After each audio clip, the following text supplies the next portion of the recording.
राधे राधे दोस्तों, मैं एस्ट्रो मिलन 2026 के संदर्भ में कुछ खास बातें बताना चाहता हूं। ये वर्ष सूर्य का वर्ष रहने वाला है।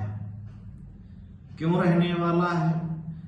क्योंकि जब 2026 को टोटल करते हैं तो टोटल संख्या निकल कर आती है 10। 10 को जब सिंगल डिजिट में लेके आते हैं तो एक बचता है। तो अब जब सिंगल डिजिट में एक लेके आए तो एक किस चीज को रिप्रेजेंट करेगा? सूर्य ग्रह को। सूर्य ग्रह के विषय में अब मैं बताना चाहूंगा कि सूर्य ग्रह 2026 में कैसा रिजल्ट देने वाले हैं। 2026 का मतलब सीधा है कि नए नए अवसर मिलेंगे, सरकारी काम काज के लिए अच्छा हो जाएगा। और सबसे महत्वपूर्ण बात तो ये है कि कोई नया काम करना चाहते हैं और कई महीनों से कई वर्षों से रुकावटें आ रही हैं और संघर्ष कर रहे थे, नहीं कर पा रहे थे, अब उनके रुके हुए काम आसानी से हो जाएंगे। सामने से ही नए नए अवसर मिलेंगे। अब उनके अंदर एक नई ऊर्जा का संचार होगा, जोश होगा, उत्साह होगा, बहुत कुछ करने की चाहत होगी, आलस से नहीं होगा, फुर्ती होगी। अब बात आती है कि विशेष बात करें हम कि किनके लिए अच्छा ये वर्ष साबित हो सकता है और किनके लिए बुरा वर्ष साबित हो सकता है। तो जिनका मूलांक 1 है उनके लिए तो अच्छा रहेगा, साथ में जिनका मूलांक 2 है और 6 है उनके लिए भी ये वर्ष बहुत ही अच्छा साबित हो सकता है। और जिनका मूलांक 8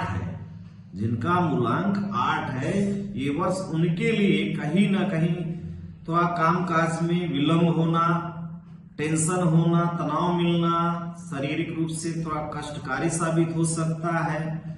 और जिनके जन्म कुंडली में सूर्य नीच का है, शत्रुग्रही है, नवमांश में भी नीच का है, शत्रुग्रही है, उस कंडीशन में हम बोलेंगे कि ये वर्ष सामान्य रहने वाला है, ना बहुत अच्छा और ना ही बहुत बुरा। अब अच्छा करने के लिए उपाय कर लेना चाहिए। क्या करना चाहिए उपाय में? सूर्य भगवान को जल देना चाहिए, सुबह जल्दी उठना चाहिए और अपने पिता की सेवा करना चाहिए और उनसे ब्लेसिंग लेना चाहिए।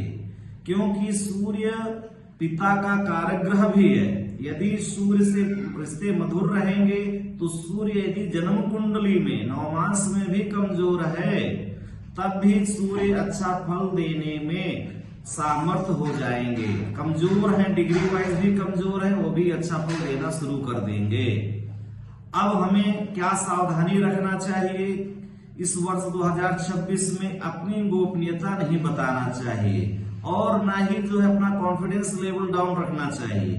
कोई भी मन में विचार आए तो आप उसको पहले सच्चाई का मतलब अपने आप को पहचानना है। क्या हम उस काम को कर पाएंगे कि नहीं कर पाएंगे? यदि उस फील्ड के विषय में आपको जानकारी है, बिजनेस करना चाहते हैं, डिजिटल मार्केटिंग में जाना चाहते हैं, या आपके पास सामने से कोई अवसर आ रहा है तो उसकी जानकारी पहले कर लें और अवसर आने के बाद आप उन अवसरों को हाथ से जाने ना दें। क्योंकि अवसर बार बार नहीं आते हैं और ये वर्ष अवसरों के लिए ही जाना जाएगा, सामने से ही अवसर आएंगे।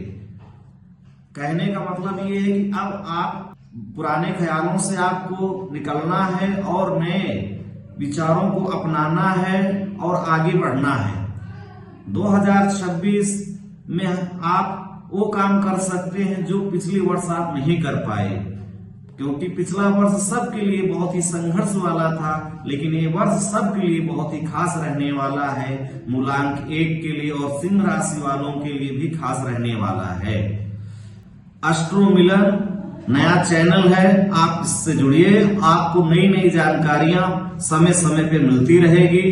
राधे राधे दोस्तों।